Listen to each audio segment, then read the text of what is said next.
it. John, we're less than a month away from the start of the NBA season. I know you smell it in the air. We're talking football. We got the fall fits on. Basketball's coming.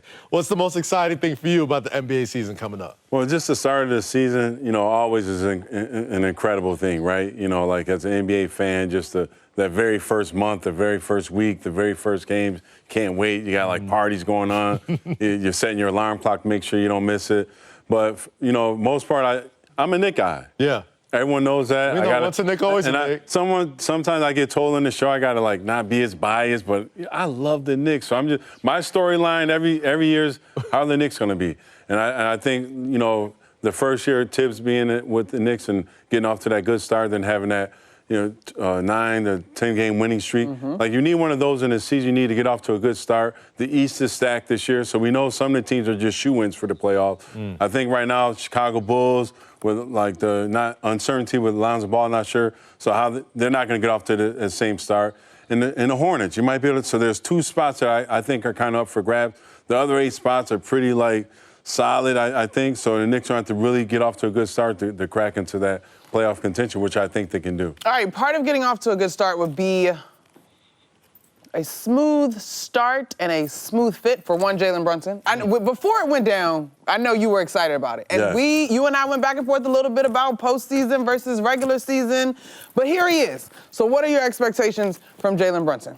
He's just going to steady the team. Yeah. You know what you're going to get every single night. He's going to bring a certain level of competitiveness, a certain level of professionalism, a certain level of scoring, sharing the ball, leadership, everything that he's going to bring every single night to the table. And I'm looking forward to it, just like the rest of the Knicks fans are looking forward to it. So, I'm not worried about Jalen Brunson at all. Were you here with his dad? Yes, I played with, but not only that, Rick and I played AAU ball together. So we played from age 14. Wow. Yeah, so when we used to go on vacation together with my son and Joey and Jalen are the same age, so we go on vacation. Their birthdays about 3 days apart too. Oh, nice. Yeah, so, Nice. We go way back. I should almost recuse myself from talking about Jalen Brunson, but I won't. Well, but on that note, J-Dub, you've known him since he was yay high to a grasshopper. Is that what the old folks say? Yeah, anyway, I don't know where that just popped in my head. That was an old auntie saying that I never heard it before. It just came to me.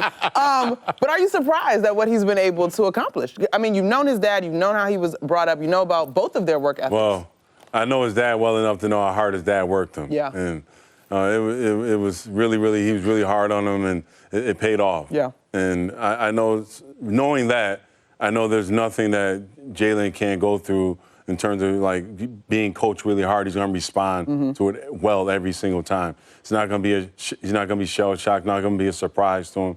He's going to be used to it because his father was really hard on him coming up. And I think, obviously, Coach Tibbs is going to be hard on him, just like he's hard on all his point guards. Yeah. He was hard on Derrick Rose and led him to be an MVP, the youngest MVP in NBA history.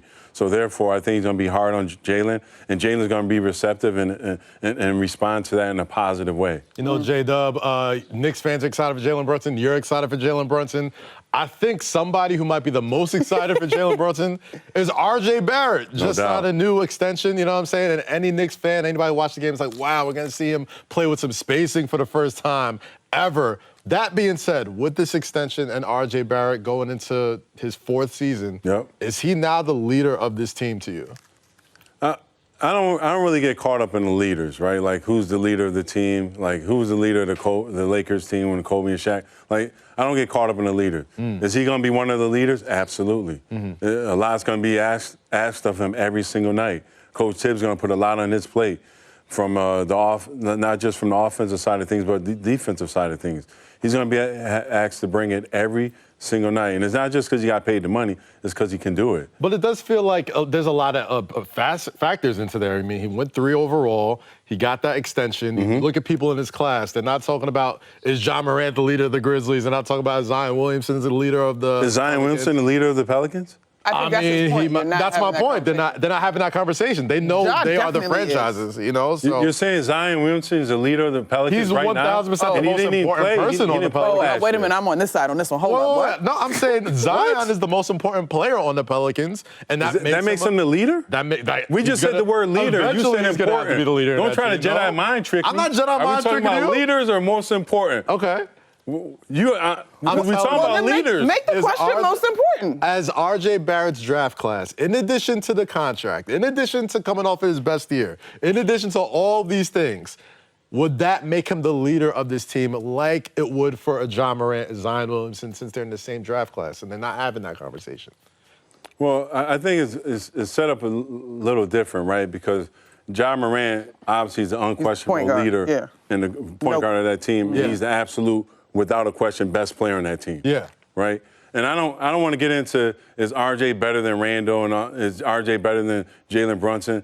But Randall is an all-star already. Yes. Randall is a proven player in the NBA for a very long time. So you can't just usurp that immediately without, so that's why I don't want to get into who's a leader or not. I want to get, can they lead? Foundational piece. Yeah.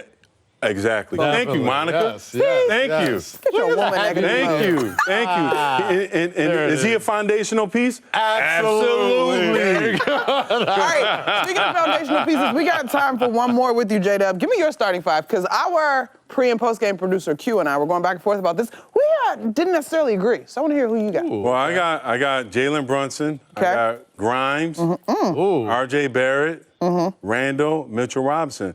And I think Grimes, because if you have Grimes and Mitchell Robinson in your starting line, you got two kind of defensive-minded guys. Yeah. And you gotta have that kind of a balance. And we gotta, be a little bit better on the defensive side of the ball to start the game. And I think you come off the bench more with scoring. When you think of the six man of the year who win it every year, the Lou Williams of the world and the Jamal Crawfords of the world, right? Jordan Clarkson. They come in to score. Yeah, yeah. So Evan Fournier could be like a sixth man, just like when John Starks kind of did for us when we brought him off the bench when Allen Houston came over. Yeah, yeah. I'm telling you, it'll work. I agree. I think Fournier is a little overhated sometimes. It wasn't even Fournier for me. There's no conversation about Quick. This is true. You just paid Jalen Brunson a lot of money. Anyway, we got to go a little bit. New York City. All right. Don't go anywhere. John Wallace, thank you for kicking it with us.